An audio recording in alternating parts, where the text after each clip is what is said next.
తనను భోజనానికి పిలిచి తనకంటే ముందుగా నీరు సేవించిన అంబరీషుడిపై కోపోద్రిక్తుడైన దూర్వాసుడు పెటపెటమని పండ్లు కొరుకుతూ భయంకరుడై కనుకొనకల నుండి చిటచిటమని నిప్పులు రాలగా చెంపలు జేవురించేటట్టుగా హుంకరిస్తూ తన సిగలోని ఒక జడను సమూలంగా పెరికి దానిచే ఆయుధహస్త అయిన కృత్యను సృష్టించి అంబరీషునిపైకి ప్రయోగించాడు. అప్పుడు ఆ కృత్య ప్రళయాగ్ని సమానమైన చేతిలో శూలాన్ని ధరించి నేల కృంగిపోయేటట్లుగా కాళ్లతో త్రొక్కుతూ అతిశయించి అంబరీషునిపైకి దూకింది. విశ్వరూపుడైన హరి ఆ సంగతి తెలుసుకుని వెర్రి తపసి చేసే మాయను చక్కబెట్టమని సుదర్శన చక్రాన్ని పురమాయించాడు. అప్పుడు అది ప్రళయాగ్నిలాగా వచ్చి ముని పంపిన కృత్య అనే శక్తిని కాల్చివేసింది. దానితో తృప్తి పడకుండా ముని వెంటపడింది.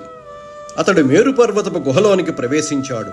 వెంటనే అది కూడా పామును వెంటాడే కార్చిచ్చులాగా గుహలోకి ప్రవేశించింది.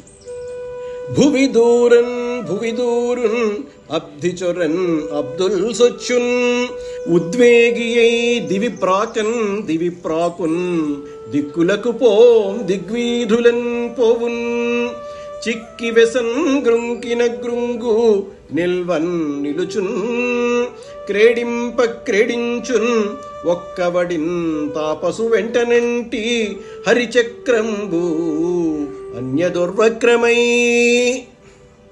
ఇతరులకు మరలింపరానిదైన ఆ విష్ణుచక్రం ముని వెంట పడింది. అతడు భూమిలోనికి దూరితే తానూ భూమిలోకి దూరేది. అతడు సముద్రంలో మునిగితే తానూ మునిగేది. కలతపడి ఆకాశానికి ఎగ్గప్రాకితే తానూ ఆకాశానికి ఎగ్గప్రాకేది. దిక్కుల వైపు పరుగులు తీస్తే తానూ దిక్కుల వైపు ఉరకలు వేసేది.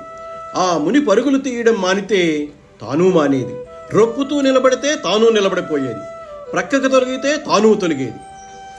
ఏ లోకానికి వెళ్ళినా తనుముకుని వచ్చి ఆ చక్రపు మంటలను మాన్పేవారు లేకపోవడం వల్ల ఆ దుర్వాస మహాముని బ్రహ్మలోకానికి వెళ్ళాడు.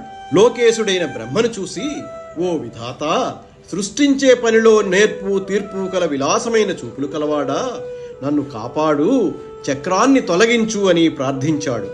అప్పుడు బ్రహ్మదేవుడిట్లా అన్నాడు: కరమర్ధిన్ విపరార్థ సంజ్ఞగల ఈ కాలంబున్ కాలాత్ముడై సురిదిన్ నిండగంచేసి లోకముల నాచోటున్ విభుండెవ్వడో పరిపూర్తిన్ కనున్ క్రేవ కెంపు కదురన్ భస్మంబుగా చేయున్ ఆ హరిచక్రానల కీలకు అన్యుడొకరుండు అడ్డంబుగా నేర్చునే.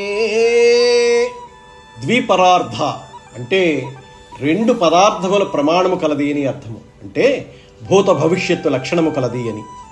రెండు పరార్థముల ప్రమాణం గల ఈ కాలాన్ని కాలస్వరూపుడైన విభుడు ఎవడైతే మిక్కిలి ప్రీతితో సృష్టిస్తాడో, కాలం పరిపూర్తి అయ్యాక ఎవడైతే తను కనకనకంలో ఎరుపు కుదురుకొన్నంతనే ఆ బ్రహ్మలోకాన్ని ఇతర లోకాలను బూడిద చేస్తాడో, అటువంటి శ్రీహరి యొక్క సుదర్శన చక్రం అగ్ని జ్వాలలకు అడ్డుపడగలిగే శక్తి కలగనివాడు మరొకడున్నాడా?